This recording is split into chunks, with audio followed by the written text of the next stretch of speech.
नमस्कार किसान भाइयों, मैं मनोज आप सभी का स्वागत करता हूं आपके अपने चैनल एग्री उमा में।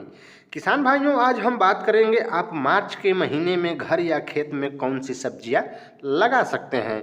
हम आपको 5 बेस्ट सब्जियों के बारे में जानकारी देंगे जिन्हें मार्च के महीने में लगाने से आपको बहुत फ़ायदा मिलेगा और इनकी ग्रोथ बहुत ही अच्छी होगी। अगर आप किसान हैं और सब्जी की खेती करना चाहते हैं तो इन सब्जियों से आप बहुत ही कम समय में बढ़िया मुनाफा ले सकते हैं। किसान भाइयों, मार्च के महीने में कोई फसल लगाने से पहले आपको सिंचाई के साधन को दुरुस्त करना बहुत ही ज़रूरी है, क्योंकि गर्मी में सिंचाई की ज़्यादा आवश्यकता होती है। मार्च के महीने में लगाने वाली सबसे पहली जो सब्जी है वह है किसान भाइयों टिंडे की फसल। किसान भाइयों, टिंडे की फसल गर्मी और बरसात के मौसम में उगाया जाता है। टिंडा औषधीय गुणों से भरपूर होता है। वैसे तो टिंडे की खेती किसान भाइयों सभी तरह की मिट्टियों में हो जाती है। अच्छी पैदावार के लिए जैविक तत्वों वाली रेतीली दोमट मिट्टी सर्वोत्तम मानी जाती है। टिंडे की फसल अवधि 70 से 80 दिन की होती है।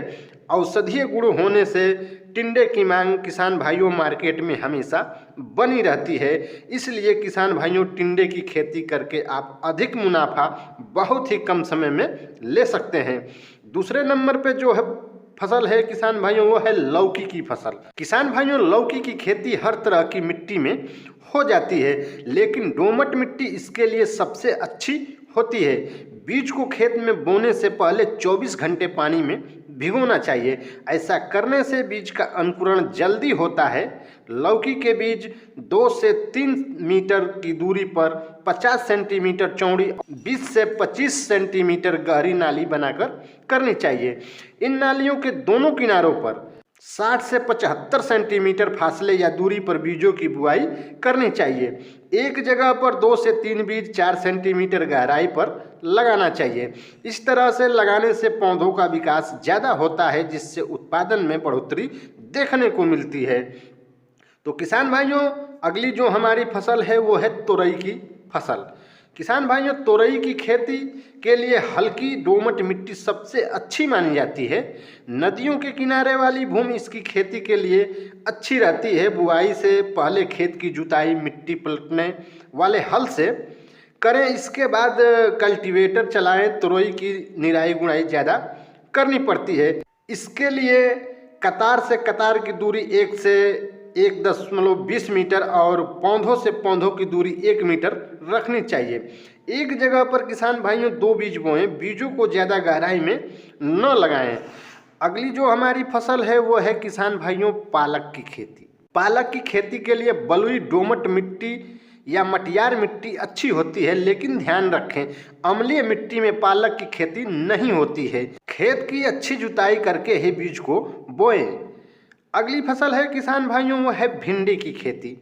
किसान भाइयों, अगेती किस्म की बुआई फरवरी से मार्च के बीच करते हैं। इसकी खेती हर तरह की मिट्टी में हो जाती है। भिंडी की बुआई कतारों में करनी चाहिए। कतार से कतार की दूरी 25 से 30 सेंटीमीटर और कतार से पौधों के बीच की दूरी 15 से 20 सेंटीमीटर रखनी चाहिए। बीजों को बोने के 15 से 20 दिन बाद निराई गुड़ाई करना बहुत ही जरूरी रहता है। खरपतवार नियंत्रण के लिए किसान भाइयों रासायनिक दवा का भी आप प्रयोग कर सकते हैं। अगली जो हमारी फसल है वो है किसान भाइयों करेला की खेती। किसान भाइयों, करेले की खेती के लिए हल्की दोमट मिट्टी अच्छी होती है। करेले की बुआई 2 तरीके से की जाती है, बीज से और पौधों से। किसान भाइयों, 2 से 3 बीज 2.5 से 5 मीटर की दूरी पर बोना चाहिए। बीज को बोने से पहले 24 घंटे तक पानी में भिगो लेना चाहिए। इससे अंकुरण जल्दी और अच्छा होता है। किसान भाइयों, आप खीरा और ककड़ी की भी खेती कर सकते हैं। खीरा और ककड़ी की खेती करके आप एक अच्छा और बढ़िया मुनाफा ले सकते हैं। तो किसान भाइयों, यह थी मार्च महीने में लगाई जाने वाली सब्जियों की जानकारी। अच्छी लगी हो तो वीडियो को लाइक एवं शेयर करना न भूलें। धन्यवाद।